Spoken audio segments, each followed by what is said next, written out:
নমস্কার বন্ধুরা, শ্রাবণী রান্নাঘরে আপনাদের সবাইকে স্বাগত জানিয়ে আমি আবারও একটা রান্নার ভিডিও নিয়ে আপনাদের সামনে চলে এসেছি। আজকের আমি আপনাদের দুপুরের বেঁচে যাওয়া ভাত দিয়ে একটা অসাধারণ রেসিপি বানিয়ে দেখাবো। আশা করি আপনাদের ভালো লাগবে। তার জন্য কিন্তু আমার পুরো ভিডিওটা আপনাদের দেখতে হবে। আর দেখা শুরু করার আগে একটা লাইক দেবেন, সুন্দর একটা কমেন্ট করবেন আর শেয়ার করতে ভুলবেন না। তাহলে চলুন আজকের আমি এই দুপুরের বেঁচে যাওয়া ভাত দিয়ে কি বানিয়ে দেখাই সেটা আপনারা একবার দেখে নিন। রান্নাটা করার জন্য প্রথমে আমি এখানে দেখুন একটা বড় বাটি নিয়ে নিয়েছি। এইবারে আমি বাটির মধ্যে প্রথমে নিয়ে নেব, দেখুন এখানে আমি রেখেছি এক বাটি ভাত। দুপুরে যে ভাতটা বেঁচে যায় সেই ভাতটা আমি রেখে দিয়েছি।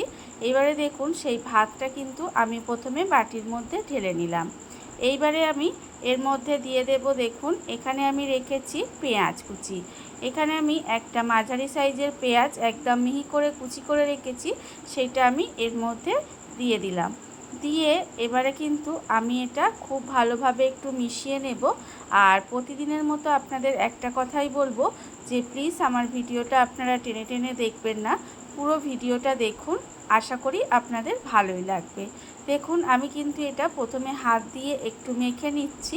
এটা কিন্তু খুব ভালোভাবে প্রথমে একটু মেখে নিতে হবে।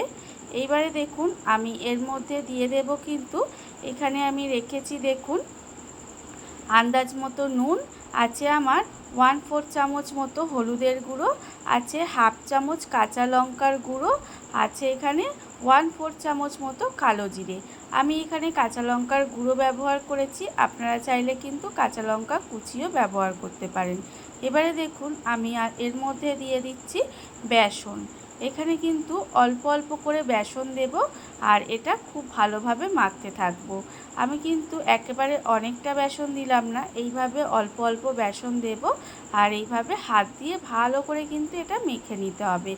আর এখানে কিন্তু যদি জল লাগে তবেই জল ব্যবহার করবেন, আর যদি মনে করেন যে জল লাগবে না তাহলে কিন্তু জল দেবার দরকার নেই। আমার এখানে অল্প একটু জল লেগেছে, আমি এখানে অল্প একটু জল দিয়ে খুব ভালোভাবে মেখে নিয়েছি। এটা কিন্তু ভালোভাবে একটু মেখে নিতে হবে। দেখুন মাখাটা কিন্তু আমার এখানে হয়ে গেছে। আর এখানে দেখুন অন্যদিকে কিন্তু আমি এখানে গ্যাসটা অন করে নিয়েছি, অন করে একটা কড়া বসিয়ে দিয়েছি আর কড়ার মধ্যে দিয়েছি বেশ কিছুটা সাদা তেল। সাদা তেলটা কিন্তু আমার এখানে গরম হয়ে গেছে। এইবারে দেখুন আমি এখানে দেখতে পাচ্ছেন এখানে তেলটা কিন্তু গরম হয়ে গেছে।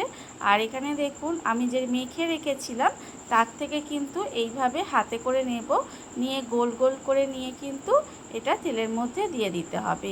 এটা আমি কি বানাচ্ছি বলুন তো? এটা আমি বানাচ্ছি দুপুরের বেঁচে যাওয়া ভাত দিয়ে ভাতের পকোড়া।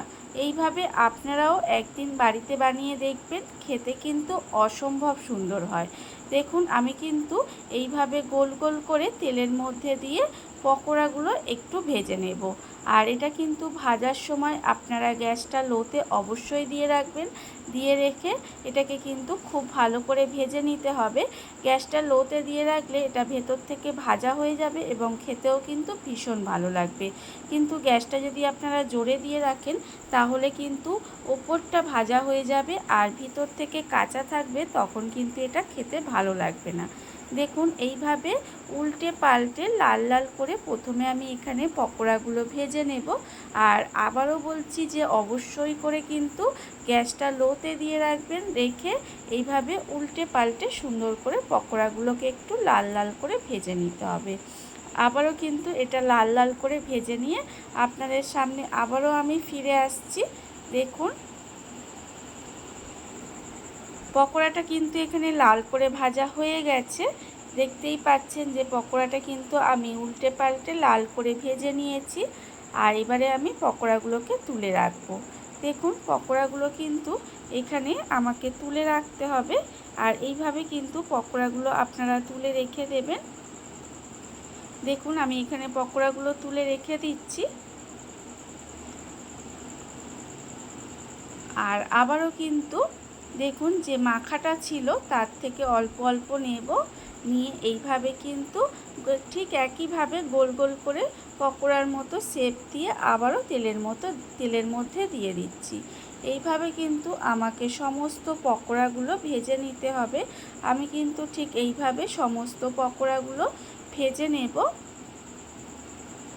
দেখুন বন্ধুরা, বাড়িতে থাকা কত অল্প উপকরণে, কত অল্প সময়, কত সুন্দর একটা দুপুরের বেঁচে যাওয়া ভাত দিয়ে ভাতের পকোড়া বা ভাতের রেসিপি যাই বলেন না কেন তৈরি হয়ে গেছে। আপনারা দেখতেই পেলেন। আর এটা কিন্তু খেতে অসম্ভব সুন্দর হয়। এইভাবে আপনারাও একদিন হলেও বাড়িতে বানিয়ে দেখতে পারেন। আর এই ভিডিওটা যদি আপনাদের ভালো লেগে থাকে, আপনারা যদি ফেসবুক থেকে দেখে থাকেন পেজটি ফলো করে দেওয়ার অনুরোধ রইল। আর যদি ইউটিউব থেকে দেখে থাকেন চ্যানেলটি সাবস্ক্রাইব করে নেওয়ার অনুরোধ রইল। তাহলে চলুন ভিডিওটা আমি এখানেই শেষ করছি। আপনারা সবাই ভালো থাকবেন, সুস্থ থাকবেন। আবারও হাজির